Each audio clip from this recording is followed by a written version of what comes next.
What if I told you that Max Verstappen isn't at the Nürburgring to test, but to prepare for a real assault on one of the most demanding races in the world? Because what he did in the NLS 2 with the Mercedes AMG GT3 isn't just a simple test. It's the first serious sign of a much bigger goal. Before we continue, I want to hear from you. Do you think Verstappen can also dominate the Nordschleife, or does that change everything? The key question is this: are we seeing a Formula One driver experimenting, or a real contender to win the 24 hours? Stay until the end, and don't forget to subscribe to the channel. In this analysis, we'll break down what's really behind Verstappen's return to the Nürburgring for the NLS 2, how he prepared with the Mercedes AMG GT3, and above all, what this tells us about his true intentions for the 24 hours. There's no media hype here. There's structure, planning, and a project that's starting to take shape quite seriously. What you're seeing with Verstappen at the Nürburgring isn't a one-off break or a competitive whim. It's a perfectly integrated maneuver within a larger plan with a single objective on the horizon, the 24 Hours of Nürburgring.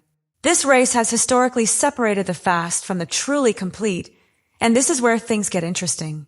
It's not just about speed, but about a profound adaptation to an environment unparalleled in modern motorsport.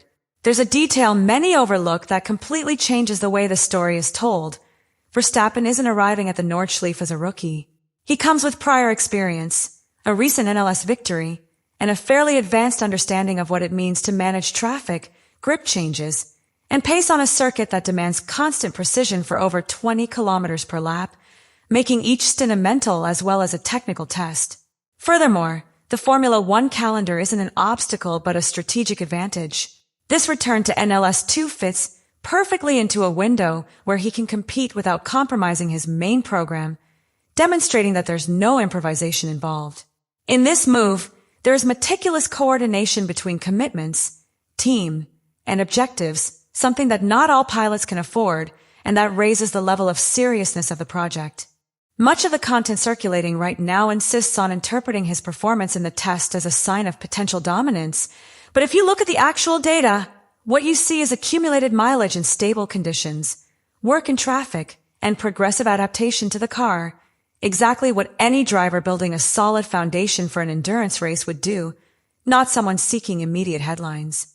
Another point that has generated considerable discussion is the perception that his presence has altered the NLS ecosystem from media interest to the competitive narrative.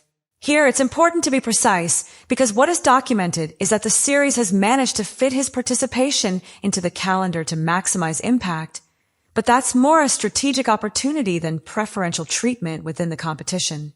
And then there's the most interesting layer of rumors, the one suggesting that if the car and team's performance remains within a competitive window, Verstappen could arrive at the 24 hours not as an unknown quantity, but as a benchmark. An idea that is still speculative today, but is gaining traction as the project demonstrates coherence and continuity on the track. If there's one thing that defines Verstappen's stance in all of this, it's clarity. He hasn't tried to lower expectations or hide his objective. On the contrary, he's made it clear that the Nürburgring isn't just another experience in his career, but a circuit he considers unique and a race he's long wanted to compete in. And when a driver of his caliber speaks in these terms, it's usually not out of mere curiosity, but from a competitive edge. This intention is also reflected in the structure of his team. He hasn't surrounded himself with novice drivers or an experimental crew. He's working with a solid foundation within Mercedes AMG, accompanied by drivers who know the GT3 car's behavior perfectly under endurance conditions. This reduces the margin of error in key aspects such as strategy, traffic management, and consistency during long stints.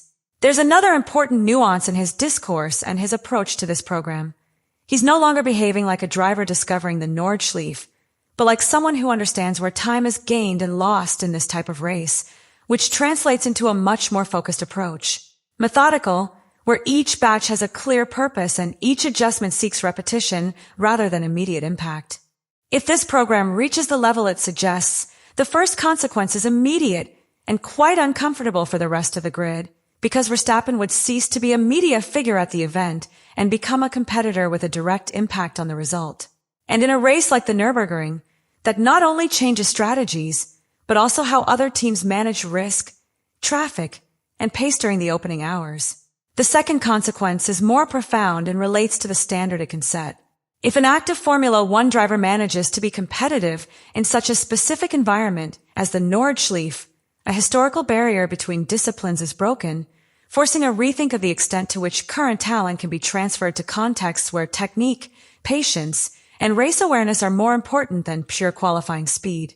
There is also an internal effect within the team itself and the Mercedes AMG ecosystem, because a solid performance from Verstappen reinforces the value of the entire program, validates technical decisions, and positions the car within a competitive window against rivals who have specialized in this circuit for years, which could disrupt the usual balance between manufacturers in a test where details make a cumulative difference over 24 hours. But there's a less comfortable side that can't be ignored.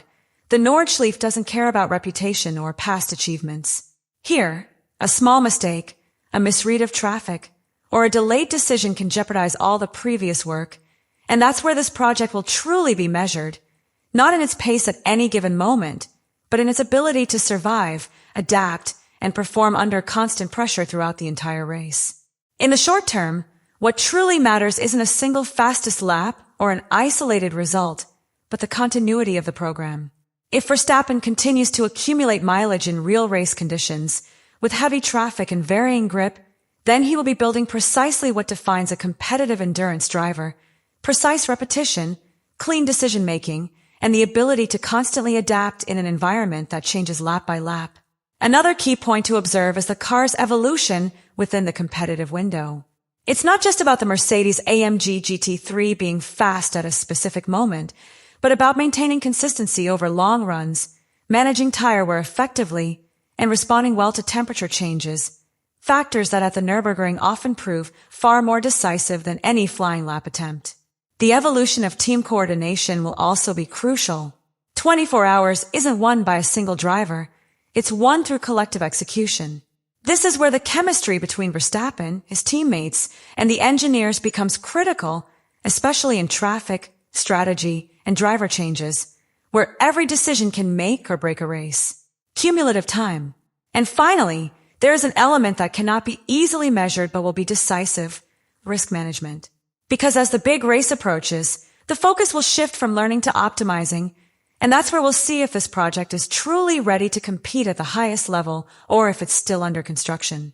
If you put all the pieces together, what remains isn't a story inflated by media hype, but a project with logic, structure, and direction. Verstappen hasn't come to the Nürburgring to improvise. He's arrived with prior experience, a competitive team, and a plan that fits perfectly into his schedule, making this move far more serious than many initially expected. The initial question is no longer whether he can adapt. That phase is practically over. The real question now is whether all this work can translate into real performance when the pressure mounts, when traffic is constant, when fatigue starts to set in, and when every decision has cumulative consequences over hours. This is precisely where the Nürburgring separates the hopefuls from those truly ready to compete at the highest level.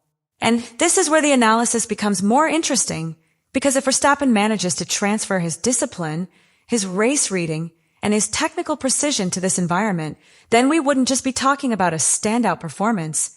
We'd be talking about a driver capable of competing for victory in one of the most challenging races of motorsport, something that would completely change the perception of what a Formula One driver can do outside of their main discipline.